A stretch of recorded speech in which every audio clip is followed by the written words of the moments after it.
નમસ્કાર દર્શક મિત્રો, જીએસટીવીના વિશેષ કાર્યક્રમ ધ રિયલ ડિબેટમાં આપનું સ્વાગત છે। હું છું તેમાં ભૂખમરાના ખપ્પરમાં ભારત આ વિષય ઉપર આજે આપણે એટલા માટે ચર્ચા કરવી છે કારણ કે ગયા વર્ષે પણ જે હંગર ઇન્ડેક્સ જાહેર કરવામાં આવ્યો હતો એમાંથી પણ આ વર્ષે જે હંગર ઇન્ડેક્સ જાહેર કરવામાં આવ્યો છે એમાં ભારત 6 ક્રમ પાછળ ધકેલાયું છે। ગઈ વખતે 116 દેશોના લિસ્ટમાંથી ભારતનો 101મો નંબર હતો। આ વખતે 121 દેશોમાંથી ભારત 107મા નંબર ઉપર છે। ભારત કરતા નેપાળ, બાંગ્લાદેશ, પાકિસ્તાન અને શ્રીલંકામાં પરિસ્થિતિ સારી છે, જ્યારે ભારત કરતા જો પાછળ હોય તો એ છે અફઘાનિસ્તાન સ્થિત તાલિબાન।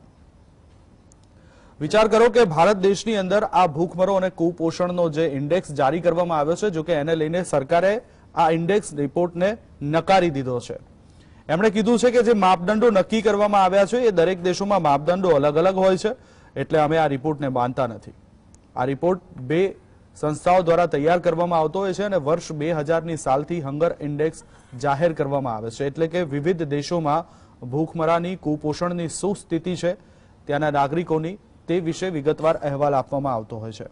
ત્યારે એ જ વિશે આજે આપણે વાત કરવી છે કે ગઈ વખતે જે આપણો નંબર 101 હતો તે ખસીને હવે 107 ઉપર થઈ રહ્યા છે, તો ભારતની આ પરિસ્થિતિ કેમ? કારણ કે સરકારની વિવિધ યોજનાઓ લોકો માટે તો છે, લોકોનું જીવન ધોરણ ઊંચું આવે, લોકોને પોષણયુક્ત આહાર મળી રહે, છતાં પણ ભારત હંગર ઇન્ડેક્સમાં આટલું પાછળ કેમ છે?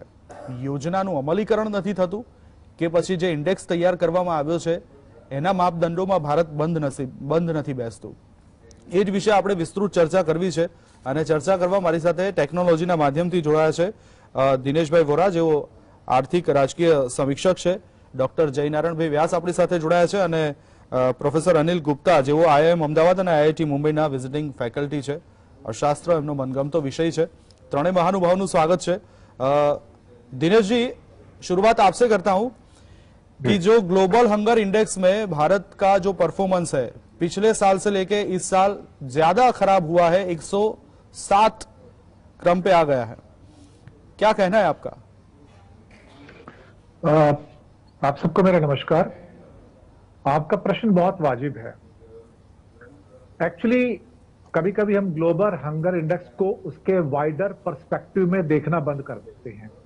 हमें इसको इसके वाइडर पर्सपेक्टिव में 70 mm स्क्रीन पर देखने की जरूरत है। दरअसल भारत सरकार भी इसको उठाकर कूड़े की टोकरी फेंक देती है और ये कहती है कि भारत में ऐसे कोई आंकड़े उपलब्ध नहीं है जो कहा जाए कि हंगर से, भूख से यहां किसी की डेथ हुई है। लेकिन भूख की जो डेफिनेशन है उसको समझने की जरूरत है कि भूख कहते किसको है। क्या 5 किलो अनाज दे देना और ये सोचना कि ये उसके पेट की भूख शांत हो जाएगी, सो जाएगा, क्या इसको भूख को समाप्त करना कहते हैं? या इसको जो भूख की एक परिभाषा है उसके रूप में देखना जरूरी है? मैं समझता हूं कि समय आ गया है कि इसको एक विस्तृत रूप से देखना हमें चाहिए।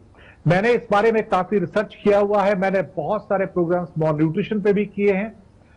मैंने एक बात पाई है कि भारत के अंदर बहुत बड़ी संख्या में जो हमारे बच्चे हैं जिनके बारे में अक्सर कहा जाता है कि स्टंटिंग वेस्टिंग के शिकार हैं, माल न्यूट्रिशन के शिकार हैं, अंडर नरिशमेंट के शिकार हैं। हमें इसको थोड़ा सा समझना चाहिए। हम हर चीज को, बच्चों के कुपोषण को या बड़ों के कुपोषण को हम ये समझ बैठते हैं कि ये समस्या कुपोषण की है, हंगर की नहीं है। एक्चुअली इसी कुपोषण का जो एक मेजर हिस्सा है वही तो हंगर का हिस्सा है। हमने हंगर को ये समझ लिया कि हमने छोटा सा एक 2 रुपए किलो गेहूं, 3 रुपए किलो चावल, 1 रुपए मोटा अनाज और हमने 80-90 करोड़ 100 करोड़ जनता को अनाज दे दिया तो रात को भूखे पेट नहीं सोएंगे। लेकिन हम इस बात को समझ नहीं पाते कि हमारी जो भूख है वो सिर्फ 5 किलो अनाज या 10 किलो अनाज की मोहताज नहीं है। इसके अलावा हमारे शरीर को, एक जीवित शरीर को और चीजें भी चाहिए होती हैं। ये चीजें किसके लिए जरूरी हैं? ये चीजें जरूरी है कि सिर्फ हम एक कैलोरीज को ना देखें, जो अभी कहा जाता है कि यहाँ 2400 कैलोरी के आसपास एक हेल्दी फूड होना चाहिए, लेकिन भारत के almost majority of the population को कैलोरी मौजूद नहीं है। हमारा कहने का मतलब ये नहीं है कि सिर्फ खाना मिल गया और न्यूट्रिशनल डेफिशिएंसी को ना देखा जाए। या उनकी जो क्या कहते हैं मिनरल या विटामिन की डेफिशिएंसी को ना देखा जाए, जो इंडिया में इतने वाइड स्केल पे है कि उसको कभी काउंट ही नहीं किया गया है। इसे मैं कहता हूं कि टोटल वल्नरेबिलिटी, जिसको कि ग्लोबल हंगर इंडेक्स में काउंट किया गया है। दूसरा, मैं आपको बताऊं कि मॉल न्यूट्रिशन हो या हंगर हो, एक परिवार के अंदर स्थिति अलग है। आपको बताऊं, एक परिवार जो देश का यूनिट होता है, उसमें बच्चों के साथ भेदभाव किया जाता है। जहां लड़कों को बेहतर फूड दिया जाता है, लड़कियों को बेहतर फूड नहीं दिया जाता। ये एक सत्य है। ये भी एक सत्य है कि यहां पर जो जीरो हंगर का कॉन्सेप्ट है, इंडिया उसको आज तक वहां पहुंच नहीं पाया। जीरो हंगर के लेवल पे एक ही राष्ट्र दक्षिण एशिया में है, वो भूटान। हालांकि उसका हिस्सा नहीं होता है, लेकिन वो जीरो हंगर कैटेगरी के अंदर आता है, लेकिन उसको लिया नहीं जाता है। इसके अलावा ये जो सारी रिस्क फैक्टर्स हैं, ये आपके ग्लोबल हंगर इंडेक्स में स्टंटिंग, वेस्टिंग, चाइल्ड मोर्टेलिटी या एक किस्म से अंडर नरिशमेंट में शामिल है। एक बात मैं कहना चाहूंगा, क्या एक बच्चे की जरूरत, ये यहां से मसला कहां से स्टार्ट होता है? 0 से लेके 6 मंथ के बच्चे, 6 मंथ से लेके 5 साल का बच्चा, 5 से 12 साल का बच्चा, ये वहां से स्टार्ट होता है। क्या बच्चा रोटी खा सकता है? एक सवाल मैं पूछता हूं आपसे, जिनको आप 5 किलो अनाज दे रहे हैं और भारत में हर टाइम करोड़ों स्त्रियां गर्भवती होती हैं और ज्यादा करके वल्नरेबल सेक्शन की हैं, क्या उनको मिल्क मिल पाता है? बच्चे की जरूरत मिल्क की है, मां की जरूरत बच्चे को फीड करने की है, खुद को फीड देने की है, ताकि वो मिल्क प्रोड्यूस कर सके, बच्चों को पिला सके। इंडिया 180 मिलियन लीटर, क्या कहते हैं, मिलियन लीटर से ज्यादा पैदा करने वाला कंट्री, दूध में ग्लट है इंडिया में, लेकिन हमारे ज्यादा करके घरों में आज भी आधा किलो दूध नसीब नहीं है। आप किसी भी गरीब से पूछ लीजिए, उस आधा किलो दूध में कितना पानी मिला के बच्चे को पिलाएंगे, और बच्चे का वहां पे निर्माण कैसे होगा, उसका नरिशमेंट कैसे होगा, ग्रोथ कैसे होगा, नर्सरिंग कैसे होगी? ये हमारी जो स्थितियां हैं आज की हैं। हम सिर्फ 5 किलो अनाज को हंगर का पैमाना ना समझे, उसके साथ बच्चे को हमें सब्जी भी चाहिए, सूप भी चाहिए, वेजिटेबल चाहिए, या कोई छोटा मोटा कोई ऐसी डिश भी चाहिए जो उसके विटामिन और न्यूट्रिशनल एबिलिटीज को बढ़ा सके, वो हम नहीं देते हैं। यानी कि मां भी बीमार है, बच्चा भी बीमार है, और ये बड़े होकर किस किस्म के हमारे इंसान बन रहे हैं? भारत के कमजोर कंधे पैदा हो रहे हैं। मैं आपको बताऊं, गांव के अंदर 80% आबादी 2400 कैलोरी की मिनिमम जो उनको जरूरत है पूरी नहीं होती। सिमिलरली 70% अर्बन आबादी को कैलोरी मौजूद ये नहीं मिलती है, क्योंकि उनके पास डाइट नहीं है। हमने हंगर को सिर्फ ले दे के सीमित मात्रा में 5 किलो अनाज, 10 किलो अनाज में सीमित किया, और हम सोचते वही जरूरत है। मैंने बहुत पहले सरकार से कहा था कि आपके पास ग्लट है, आप मिड डे मील के अंदर बच्चों को मिल्क देने की बात करें। 200 मिलीलीटर की मिल्क दीजिए। एक छोटा बच्चा होता है 0 से 6 तक का, वो दिन में कितना दूध पी जाता है? और जो बच्चा 5 साल से छोटा है, उसे रोज आधा पौना 1 लीटर दूध चाहिए होता है। लेकिन उसको गरीब घरों के अंदर, जो कि 80 से 90% घर हैं, वहां पे दिन में 200 मिलीलीटर अलाउड नहीं है, उपलब्ध नहीं है, तो वो क्या करेगा? पूरे घर में 1 पाव दूध आता है, आधा किलो दूध आता है। 50 से 60 रुपए किलो दूध की कीमत है, जो एसेंशियल इंग्रेडिएंट्स है एक बच्चे के लिए, वो किसी स्कीम में नहीं है। लगभग 12.5 करोड़ से ज्यादा बच्चे स्कूल जाते हैं जिन्हें मिड डे मील दिया जाता है। पूरे के पूरे कोरोना में मिड डे मील नहीं मिला उनको। आपको यकीन मानिए, उन बच्चों के लिए 4 रुपए 97 पैसे दिए जाते हैं। उस 4 रुपए 97 पैसे में क्या मिलेगा? एक खिचड़ी सी सूखी खिचड़ी बनाते हैं, उसके अंदर ऑयल नहीं होता है, नमक को छोड़ के कुछ नहीं होता उसके अंदर। आप सोचिए कि ऐसे बच्चे का न्यूट्रिशन कैसे बढ़ेगा? मुझे ऐसा लगता है कि इस ग्लोबल हंगर इंडेक्स को हम एक वाइडर पर्सपेक्टिव में देखें। यह सोचना चाहिए अल्टीमेटली कि समस्या बहुत बड़ी है। नंबर 107 है, बांग्लादेश 84 है, म्यांमार 71 है, श्रीलंका 64 पे, पाकिस्तान 99 पे है। हम 6 स्थान लुढ़के हैं। आंखें बंद करके आईना कोई हमें दिखा, आंखें तो बंद कर ली, कोई आईना कहता, दिखा के कहता है देखो यार समस्या है आपके पास, आप मानने को तैयार नहीं है। भाई मान तो लीजिए कि समस्या है। अगर आप दिसंबर तक लोगों को फ्री खाना दे रहे हो, तो इसका मतलब एक्सेप्टेंस है कि भारत में लोगों को खाना नहीं मिल रहा है, भूखे हैं, उनके पास संसाधनों की कमी है। मैंने बहुत सारे जो आशा वर्कर्स हैं, एएनएम वर्कर्स हैं, आंगनवाड़ी वर्कर्स हैं, जिनके ऊपर 0 से 6 महीने के बच्चे की परवरिश जारी रहती है। आपको मालूम है 1500 रुपए उस आंगनवाड़ी को दिए जाते हैं मुश्किल से, और उससे एक्सपेक्ट किया जाता है कि वो बच्चे के लिए 6 महीने तक हॉट मील देगी उसको। उसके बाद उसके न्यूट्रिशन का ध्यान रखेगी, उसके बाद उसका टेक होम जो उसकी चीजें हैं वो भी राशन होगा वो भी लेके जाएगी। वो क्या क्या कर लेगी उसके अंदर। और उनकी जो समस्याएं हैं बहुत बड़ी है। आप ना आशा वर्कर्स को क्या कहते हैं कि फीड करते हैं, ना आंगनवाड़ी वर्कर्स को फीड करते हैं। मैंने कई प्रोजेक्ट्स पे काम किया, मैंने उन लोगों से बात की, मैं खुद गया वहां पर बात किया। 11 करोड़ से ऊपर भारत में ट्राइबल्स हैं, उनकी हालत देखिए, मेलघाट में जाइए, बाकी जगह जाइए, बुरी कंडीशन में है। लेकिन हम आंखें बंद कर लेते हैं, जैसे कि बिल्ली के सामने कबूतर आंखें बंद कर लेता है और सोचता कि बिल्ली वहां पर है नहीं।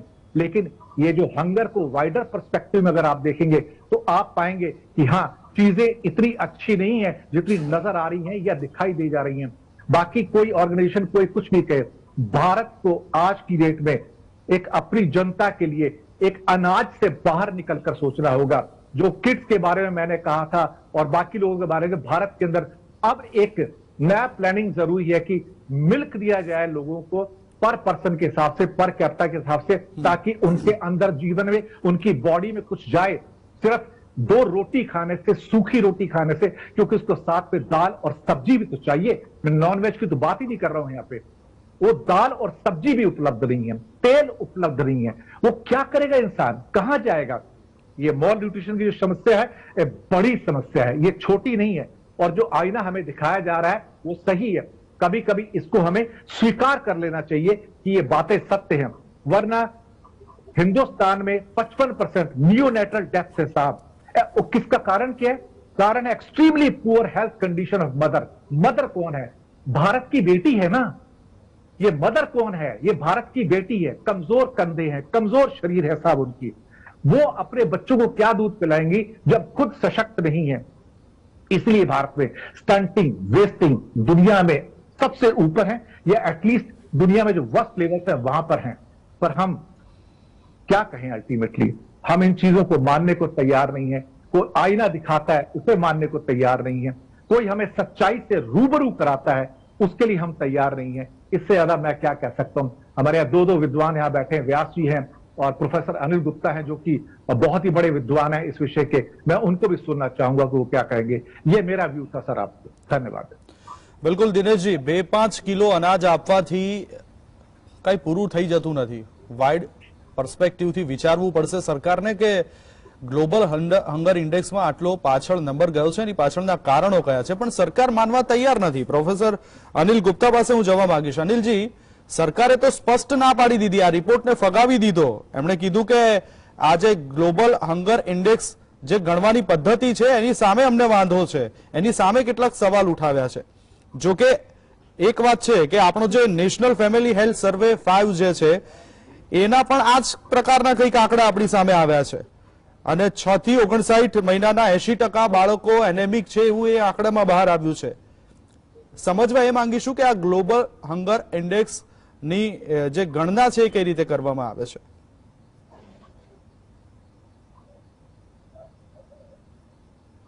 साथियों नमस्कार।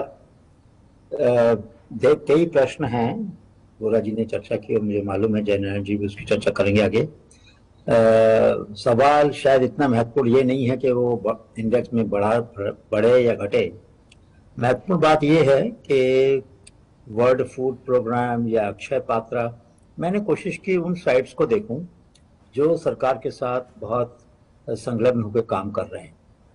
उससे 2 बातें आती हैं साफ बाहर। एक तो ये बात आएगी कि कम से कम पूर्वाग्रह तो नहीं होगा इनका कि वो गलत बात कहेंगे, वो तो वही कहेंगे जो आंकड़े उनको सरकार से मिले होंगे। दूसरी बात है कि अगर हमारे यहाँ भूख है, कुपोषण है, तो क्या हमारी जो नीतियां हैं उसमें कुछ संशोधन करके हम उस समस्या को हल कर सकते हैं।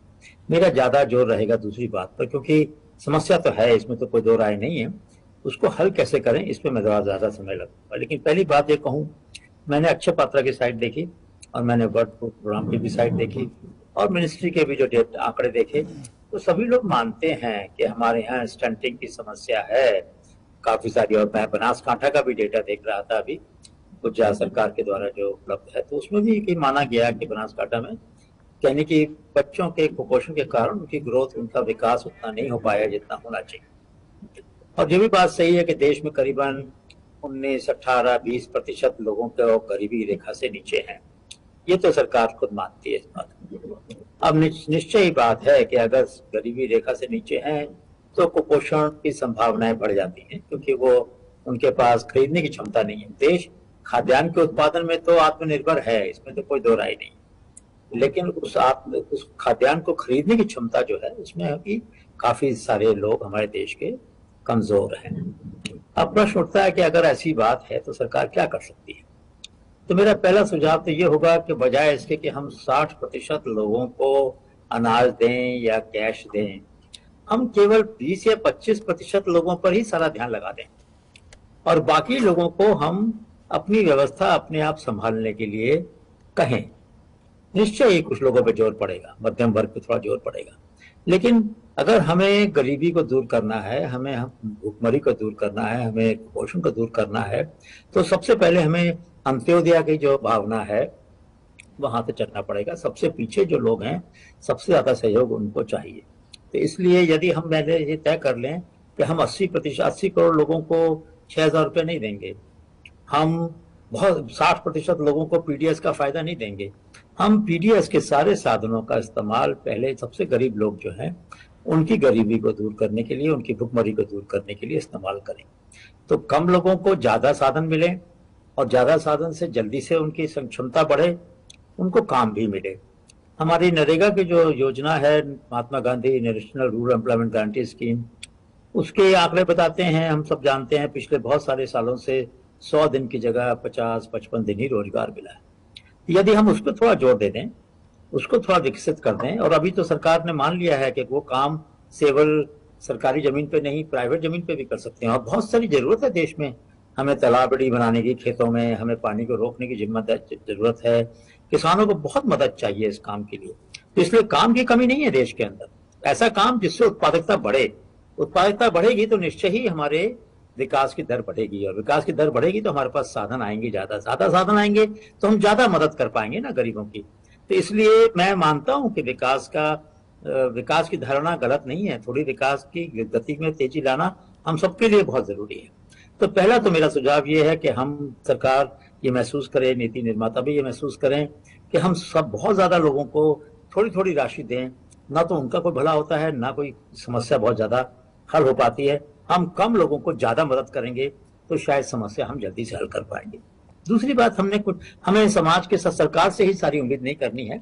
औद्योगिक घराने हैं, शिक्षाविद हैं, स्वयंसेवी संस्थाएं हैं, उनके प्रयासों को भी थोड़ा जोड़ना चाहिए और कोशिश करनी चाहिए कि जैसे सीएसआर का कंसेप्ट है, अगर जो कुपोषण वाले जिले हैं या कुपोषण वाले जो हमारे ब्लॉक हैं, अगर हम एक एक कंपनियों को दे रहे हैं उस ब्लॉक को और बोले भाई इस गांव के इस ब्लॉक की कुपोषण के लिए आपको सब व्यवस्था करनी है, मिड डे मील स्कीम में सब्जियां लानी है, दूध लाना है, जैसा गौरव जी ने कहा, तो मुझे लगता है कि एक जिम्मेदारी बनेगी, जवाबदेही बनेगी, और सीएसआर के जो साधन है उनका एक अच्छा उपयोग इस समस्या से दूर होने का करेगा। हम एक साल में ये समस्या हल कर सकते हैं, साधनों की कमी नहीं है देश के अंदर, लेकिन उन साधनों का जो वितरण हो रहा है वो काफी छिटका हुआ है और उन क्षेत्रों में नहीं हो रहा है। एक अच्छी योजना सरकार ने बनाई एस्पिरेशनल डिस्ट्रिक्ट की, ऐसे जिले चुने, 114-117 जिले ऐसे चुने जहां पर शायद ज्यादा ध्यान देने की आवश्यकता थी और जो गरीबी में काफी आगे थे। अब इन्हीं जिलों में यदि हम अपना ध्यान केंद्रित कर दें, मिड डे मील स्कीम को बढ़ा दें, इन्हीं जिलों में हम कुपोषण की समस्या को हल करने में कोशिश करें, इन्हीं जिलों में हम तय करें कि जो मिड डे मील स्कीम का खाना है वो एल्यूमिनियम के बर्तन में नहीं बनेगा, लोहे के बर्तन में बनेगा, तो हमने एनीमिया की दिक्कत भी हल कर सकते हैं। उसमें थोड़ा सा नींबू डालेंगे तो हमारी बच्चियों का जो स्वास्थ्य है वो बेहतर होगा। बच्चियों का स्वास्थ्य एंड आयरन की कमी से भी और बहुत सारे हमारे शरीर में विकार पैदा होते हैं, जिनसे यदि जो खाना मिलता है उसका भी हम इस्तेमाल शरीर हमारा सही तरीके से नहीं कर पाता है। इसलिए बहुत जरूरी है कि एनीमिया की दिक्कत को हल किया जाए, जो बड़ी विकट समस्या है। इसमें हमारे एक बलगामिया जी हैं, टीचर अध्यापक हैं स्कूल के, उन्होंने क्या किया, बच्चों से बोला एक मुट्ठी कठोर ले आओ अपने घर से। सब बच्चे ले आए स्कूल के अंदर, उसको भिगोया, उसको अंकुरित किया, उसको खिला दिया, 3 महीने में उनका हीमोग्लोबिन लेवल बढ़ गया। अब सरकार ने योजना बनाई है, गुजरात सरकार ने, कि भाई मिड डे मील स्कीम में थोड़ा अंकुरित अनाज भी दिया जाए जी।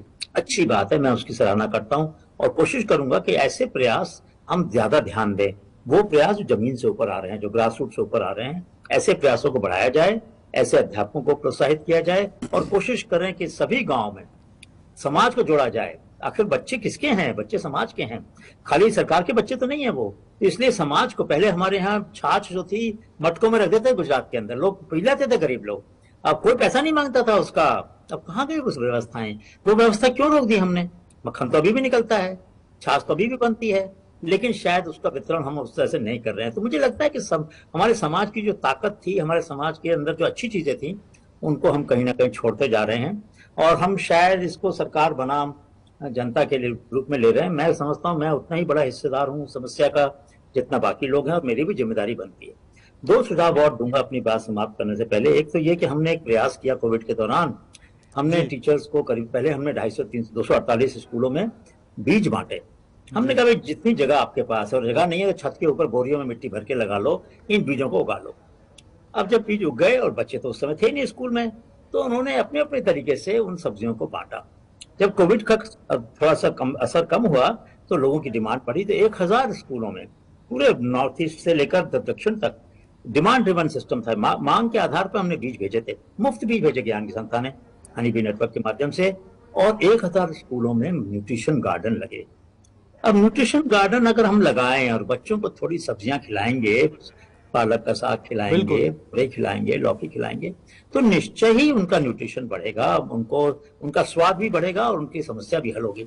ये कोई बहुत बड़ा काम नहीं है जी अनिल जी, बिल्कुल आपका सुझाव जो है बेहतरीन सुझाव है आपका, बिल्कुल बिल्कुल आपका। मैं चाहूंगा कि न्यूट्रिशन गार्डन का प्रयास हम आगे बढ़ाएं जी। अंत में एक बात और भी है कि हमारे देश में ये कुछ लोगों को ये आग्रह है कि जब परचेजिंग पावर कम होती है, गरीब लोग जो है वो गरीब खाना खाते हैं। ऐसी बात नहीं है, गरीबों का अनाज अमीर होता है, अमीरों का खाना गरीब होता है। बिल्कुल। तो इसलिए आज हमारा मजदूर इतना काम कर पाता है, इसलिए कि वो बाजरा, ज्वार, अंटी, नकली। बहुत बड़ी बात की आपने, बहुत बड़ी बात की अनिल जी। ગરીબોનું ખાવાનું અમીર હોય છે અને અમીરોનું ખાવાનું ગરીબ હોય છે, આ બિલકુલ સાચી વાત છે। અને અનિલજીએ જે સુઝાવ આપ્યા છે એ સુઝાવ ઉપર પણ વિચારવું એટલું જ જરૂરી છે કે આટલા બધા સરકારના પ્રયત્નો છે છતાં પણ ગ્લોબલ હંગર ઇન્ડેક્સની અંદર આપણે કેમ પાછા પડીએ છીએ, આ વિશે વાત કરવી છે। વ્યાસજી પાસે પણ જવું છે, પરંતુ હાલ સમય થયો છે એક બ્રેકનો। બ્રેક બાદ જઈશું વ્યાસજી પાસે। બ્રેક બાદ ફરી એકવાર આપનું સ્વાગત છે ધ રિયલ ડિબેટમાં।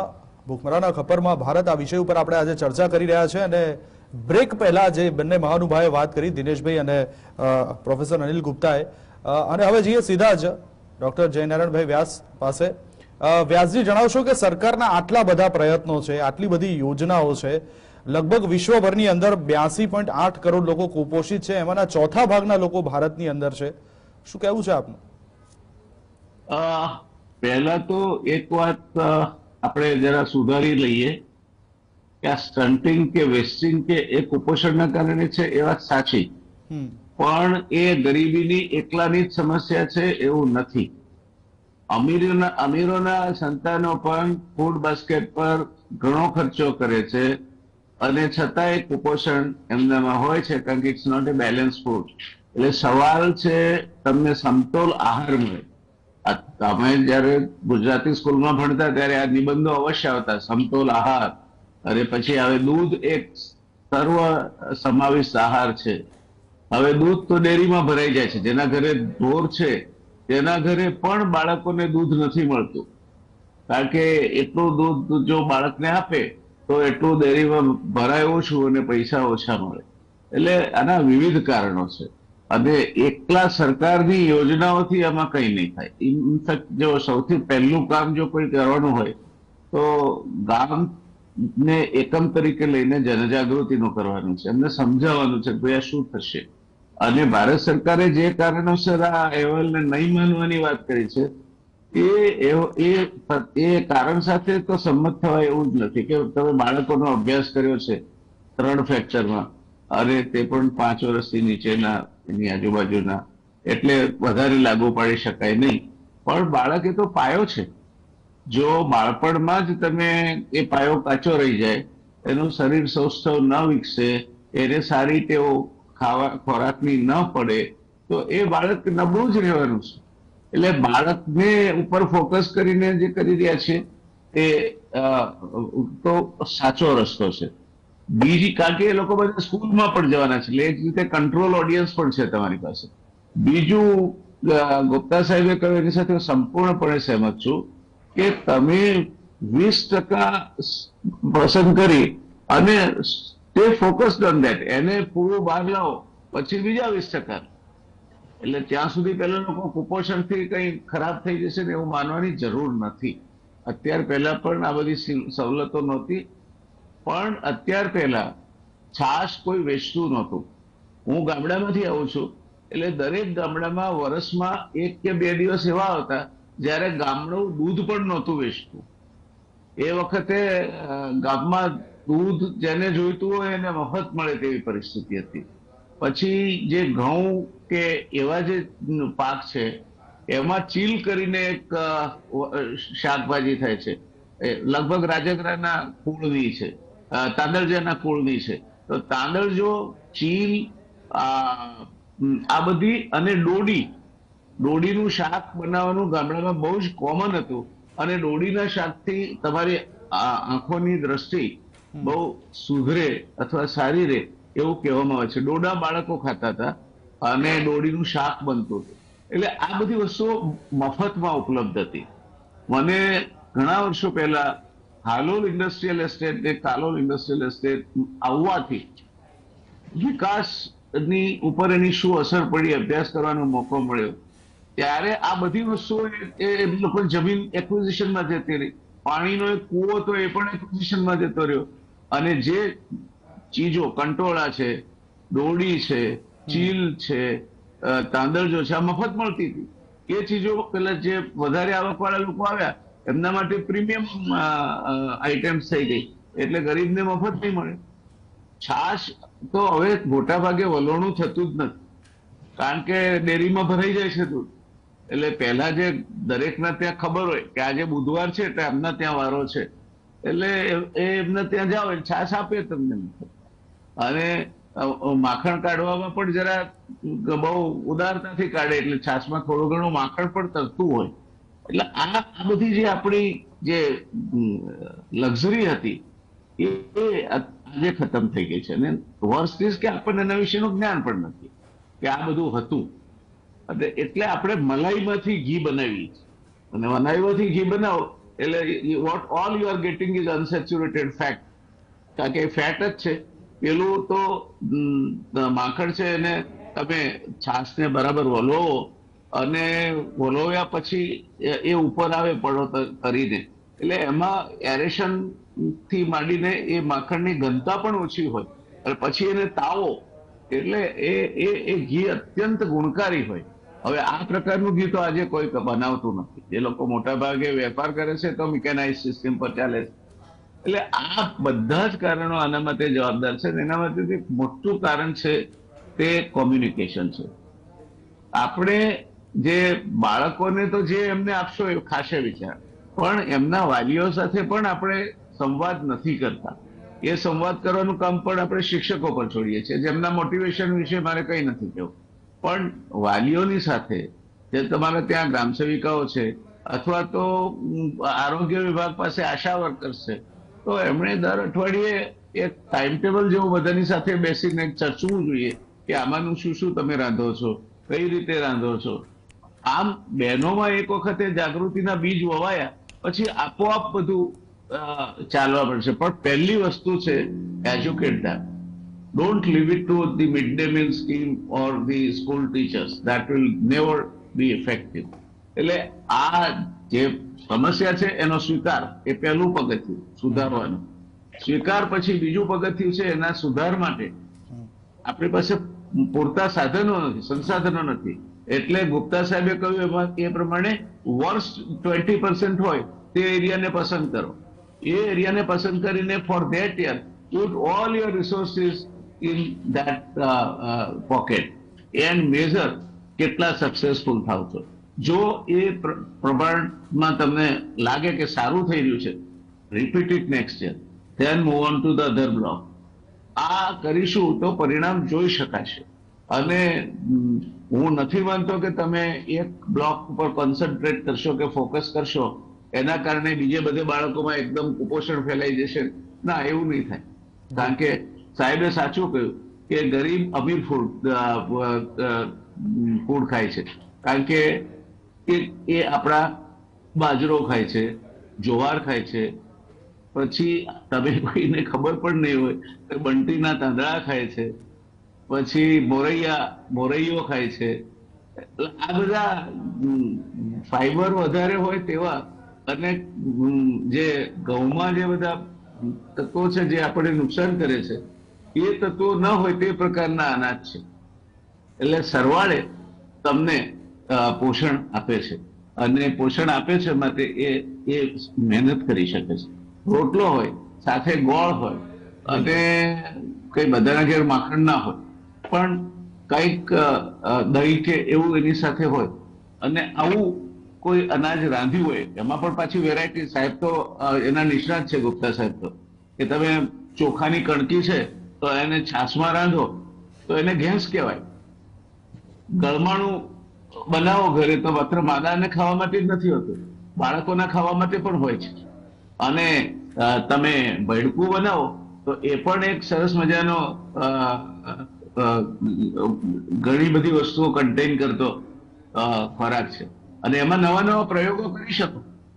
તમે ધારો કે સારા મધ્યમ વર્ગની વાત કરીએ તો છોકરાઓ માટે તમે ઉત્તપ્પા બનાવો છો, તેમાં બરાબર ગાજરથી માંડીને રીંગણ સુધીનું બધું નાખો ને તો ઓટોમેટિક છોકરું શાક નથી ખાતું. મોટા ભાગે દરેક ઘરે માની ફરિયાદ હોય છે કે આ શાક ખાય છે ને આ નથી ખાતું, આપોઆપે શાક ખાતું થઈ જશે.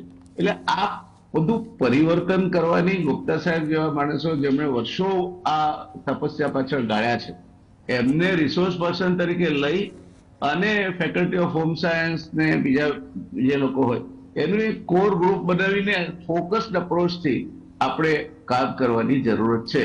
નહીં તો તમે જો એક માણસ પાસે 5 કિલો ઘઉં છે અને 5 કિલો ઘઉંમાંથી 10 માણસને જમવાનું છે, જમાડી શકશો, પણ બીજા 10 મહેમાન આવી જાય અને બધાને તમે જમાડવા જશો બધા ભૂખ્યા રહેશે.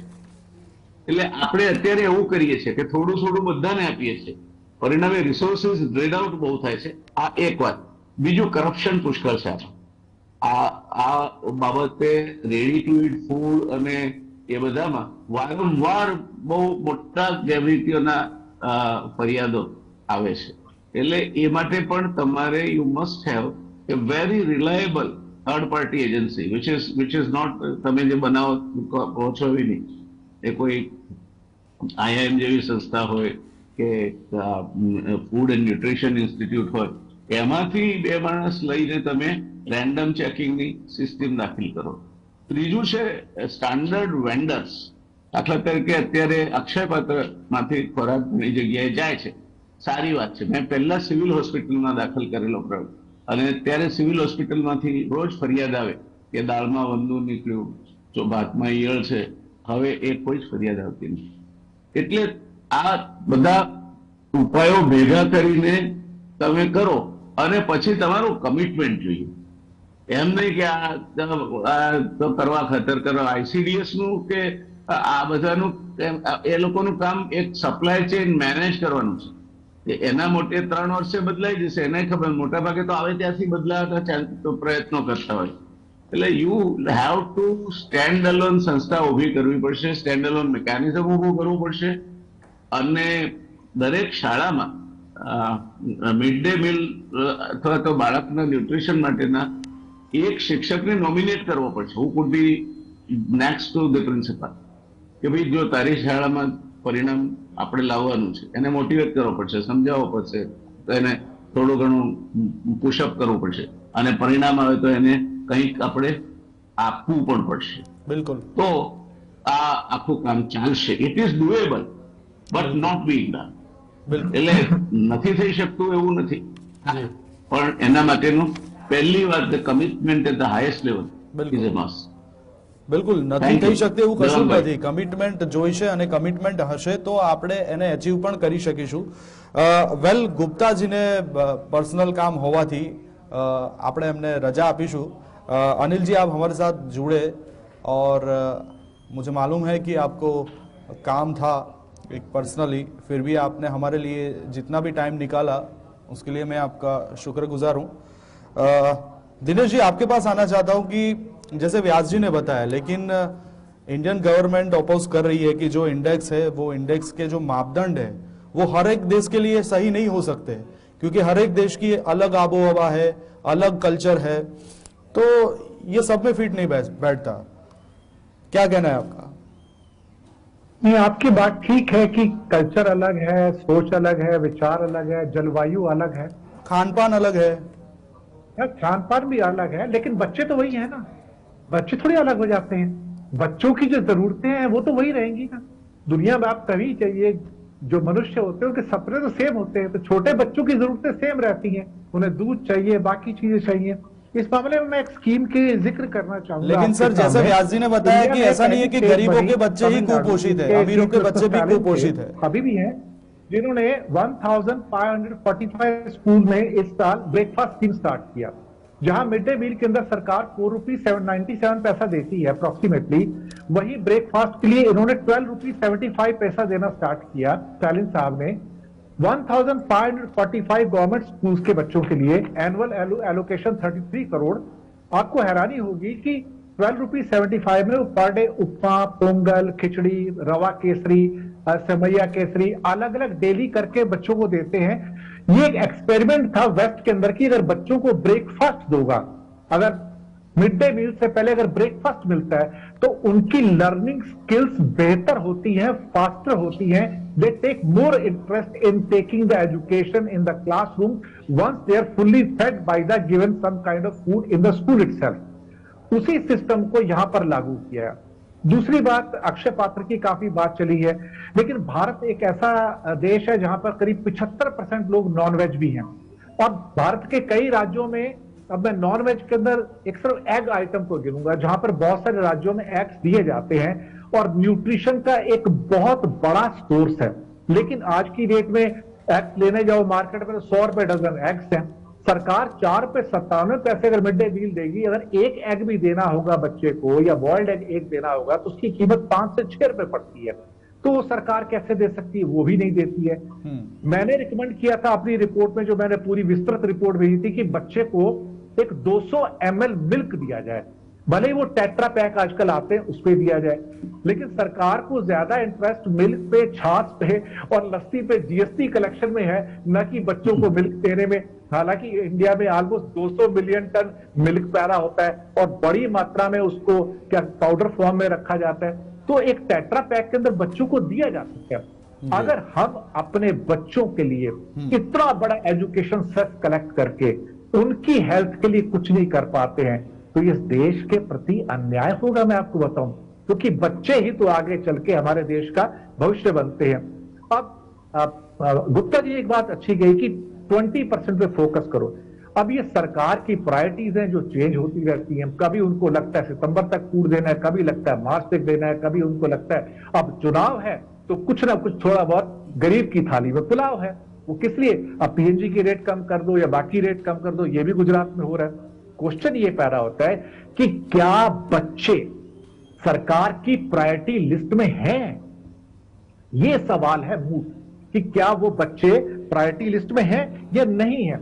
अगर बच्चों की जिक्र नहीं होगी, बच्चों की बात नहीं होगी, जो हमारे देश की बैकबोन है, फिर मुश्किल हो जाएगा ना चीजें।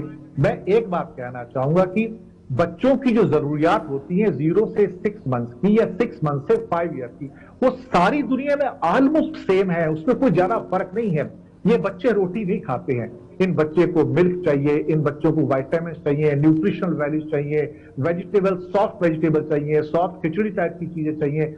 और हमारे भारत में तो इतने किस्म का खाना भगवान की दया से उपलब्ध है जो बच्चों के लिए अच्छा हो सकता है, लेकिन उसकी एजुकेशन कहाँ है, उसके बारे में सूचना कहाँ मिलती है।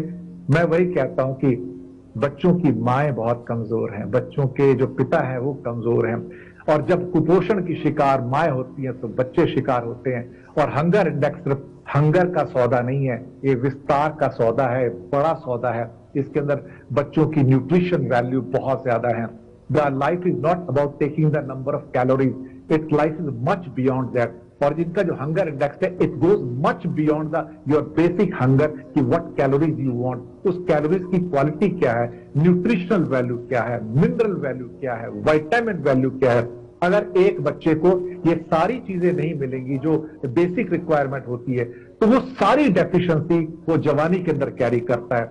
तो ये हंगर इंडेक्स का जो एक कॉन्सेप्ट है, कॉन्सेप्ट अच्छा है, हम उसके अंदर भले कमियां निकालें। शुरुआत कैसे करनी है, अनिल गुप्ता जी जैसे विद्वान है, उनकी सरकार मदद ले सकती है, प्रोजेक्ट्स बना सकती है। अक्षय पात्र अधिकतर वेजिटेबल फूड पे करता है, उनकी अपनी मान्यताएं, मैं उनको दोष बिल्कुल नहीं दूंगा, लेकिन भारत के अंदर बाकी स्टेट्स हैं जहां पे 75% जो लोग हैं नॉन वेज भी हैं, नॉर्थ ईस्ट भी है, तटीय भारत सारा का सारा है, तो उनकी अलग जरूरतें हैं।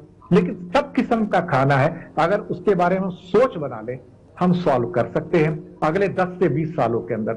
अगर सोच ही नहीं आएगी, बच्चों के प्रति सोच जागृत नहीं होगी, तो फिर बच्चे भी भूखे रहेंगे, देश का भविष्य भी भूखा रहेगा, देश का जवान भी भूखा रहेगा। अल्टीमेटली कमजोर कंधे बड़े होकर मजबूत कंधों में परिवर्तित नहीं होते हैं। जी धन्यवाद। बिल्कुल, और दिनेश जी आपका भी धन्यवाद मैं अदा करना चाहूंगा। मुझे मालूम है कि आपको भी 9:30 को निकलना था, लेकिन हमारे लिए आपने वक्त निकाला, इसलिए फिर से आपका शुक्रगुजार हूँ। Thank you very much. તો હમ આપકો રજા દેતે। વ્યાસજી છેલ્લે કન્ક્લુડિંગમાં 3 મિનિટ છે આપણી પાસે, શું કહેશો? દેવાંગભાઈ, મૂળ વાત એ છે કે આપણે કુપોષણથી પીડિત છીએ। કોઈ પણ રોગની તમારે દવા કરવી હોય તો પહેલા એ તો સ્વીકાર કરવો પડે ને કે મને તાવ આવ્યો છે કે માથું દુખે છે કે મને કઈક પ્રોબ્લેમ છે, તો તમે એને પરિણામ એના ઉકેલ તરફ લઈ જશો। હવે આ રિપોર્ટને ભારત સરકાર એને રિજેક્ટ કરી દે, એનાથી શું કુપોષણનો પ્રશ્ન ઉકેલી જશે? હશે, દરેક સર્વેની દરેક રિપોર્ટની મર્યાદાઓ હોય છે। તમે એમાં જે કંઈ ટ્રેજેક્ટરી કરેક્શન્સ કરવાના હોય એ તમે નિષ્ણાતોની એક સબ ગ્રુપ બનાવીને કરો અને પ્રિપેર એન એક્શન પ્લાન। આ તો સૌથી સરળ રસ્તો છે, નથી રમતા જા કહીને ઉભા થઈ જવાનું। બિલકુલ। એટલે આ જે એટીટ્યુડ છે તે એટીટ્યુડ પહેલા તો સરકારી કક્ષાએ સુધારવી પડશે। કોઈ પણ પક્ષની સરકાર હોય, એટીટ્યુડમાં ફેરફાર નથી થતો, બધાને એમ છે। બીજું સૌથી ખરાબમાં ખરાબ થાય છે આમાં લાચોશો થાય, અને આ બાળકોના મોંમાંથી કોળીઓ કાઢીને ખાઈ જનાર જે રાક્ષસો છે એમને મને લાગે છે કે કલ્પેબલ હોમિસાઇડ અમાઉન્ટિંગ ટુ મર્ડર એ કલમ નીચે એમને સજા કરી હોય તો પણ ઓછી પડે, કારણ કે છેવટે તો કુપોષિત બાળક એની ઇમ્યુનિટી ઓછી થાય, રોગ વહેલા લાગુ પડે અને એની મૃત્યુનો દર પણ આપણે જોઈએ તેમ વધારે હોય। તો આ નર રાક્ષસ હોય કે જે હોય, નર રાક્ષસ કે નારી રાક્ષસ જે હોય તે, પણ આ બાળકોને મોંમાંથી શું કરવા ખાઈ જતા છે? કરોડો ને અબજો રૂપિયા ખવાઈ જાય છે, અને એની ચર્ચાઓ પણ આવે છે કે અહીંથી ખરીદવાના બદલે પેલા રાજ્યમાંથી કેમ ખરીદ્યું, અહીંથી ખરીદવાના બદલે અહીંથી કેમ ખરીદ્યું, અને બહુમતી છે તમારી એટલે તમે કોઈ પણ વસ્તુને ઉડાવી દઈ શકો છો। એટલે આ પરિસ્થિતિ જ્યાં સુધી આ દેશની સાયકીમાં નહીં બદલાય, અને પરિસ્થિતિ તો જ બદલાય જો દેશના નાગરિકો પોતે જાગૃત બને। આ દેશની પાયાની સમસ્યા એ છે કે નાગરિક જાગૃત નથી। બિલકુલ સાચી વાત। એ મારે શું અને મારું શું બેની વચ્ચે રમ્યા કરે છે। બિલકુલ। કઈક પાડોશીના ઘરમાં કોઈ આવીને ઝઘડો કરી જાય છે તો મારે શું હોય? નકામું શું કામ વગરનું મારે વચ્ચે પડવું? અને અહીં આપણે આ કરવાનું છે બધા ભેગાથી, તો કોઈ એમાં મને શું મળશે, મારું શું? આ મારે શું અને મારું શું એ બે વચ્ચે આ દેશ ચાલે છે। અને એના પરિણામે ચૂંટણીના પરિણામો પણ એનાથી અસર થાય છે। એટલે તમારા જેમ કહ્યું છે પેલા કહેવતમાં કે in democracy you get the government you deserve. લોકશાહીમાં તમે જેને લાયક હોય એવી સરકાર તમને, સરકારને શું કરવા તમારે ક્રિટિસાઇઝ કરવાની? તમે જેમને ચૂંટીને મોકલો છો તમારામાંથી જ જાય છે। તો તમે જયારે એક બેન નાનકડું માટલું ખરીદે ત્યારે એને ટકોરા મારીને ચકાસણી કરતી હોય છે, તો આ મૂર્તિઓને 5 વર્ષ માટે તમે લોકસભામાં કે વિધાનસભામાં મોકલો છો, બિલકુલ તે પૈસા લઈને, ચવાડું ખાઈને, પોટલી લઈને શું કરવા મોકલો છો તમે? બિલકુલ બિલકુલ। આ જાગૃતિ નહીં આવે ને, આ જાગૃતિમાં જ્યાં સુધી યુવાનો મોટા પાયે નહીં જોડાય। બહુ સાચી વાત છે। બેરોજગારી છે કોના કારણે છે? તમારા શિક્ષણમાં વખતે ફેરફાર કેમ નથી થતા? બિલકુલ। કે તમને જે જરૂરી સ્કિલ બજારમાં હોય હું હમણાં થોડાક વખત પહેલા ત્યાં ભિલાડ આઈટીઆઈમાં ગયો. એ લોકો આ જે ગેસની પાઇપલાઇનો નખાય છે, હવે આપણે બધા પાઇપ્ડ ગેસ મેળવીએ છીએ, તો એનું જોઈનિંગ ને વેલ્ડિંગ નો કોર્સ ચલાવે છે, અને કોર્સ પૂરો થાય પહેલા તો અપોઇન્ટમેન્ટ ઓર્ડર મળી જાય છે. આઈટીઆઈ ના છોકરાને 35 થી 40 હજારનો તો પગાર મળે. બિલકુલ. આવી જ એક આઈટીઆઈ વાઘોડિયા પાસે છે. એટલે જ્યાં